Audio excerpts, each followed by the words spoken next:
بابر اعظم جنہیں دنیا runs machine کے نام سے جانتی ہے، لیکن بابر اعظم کا ریکارڈ بھی توڑ رہے ہیں فخر زمان.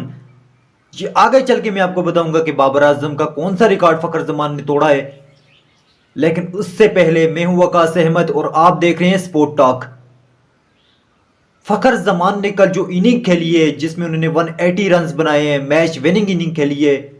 کیا شاندار اننگ کھیلی ہے فخر زمان نے نیوزی لینڈ کے خلاف، اور اس سال کی انہوں نے تیسری سنچری بنائی ہے. یہ پاکستان کے لیے خوشی کی خبر ہے. فخر زمان فارم میں ہے اور بہت اچھی فارم میں ہے. اس کے ساتھ ساتھ فخر زمان کی جو کل کی اننگز تھی اس نے کئی ریکارڈز بھی توڑ ڈالے ہیں، اور سب سے بڑا جو ریکارڈ تھا وہ بابر اعظم کا توڑا ہے. 3000 رنز او ڈی آئی میں تیز ترین مکمل کیے ہیں.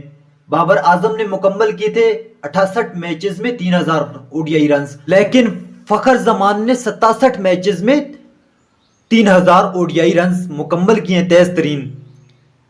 اور اگر دیکھا جائے تو وہ دوسری نمبر پہ آ گئے ہیں تیز ترین 3000 رنز مکمل کرنے والے. اس سے پہلے ہاشم آملہ کے پاس یہ ریکارڈ ہے جنہوں نے 57 میچوں میں 3000 رنز مکمل کیے ہیں.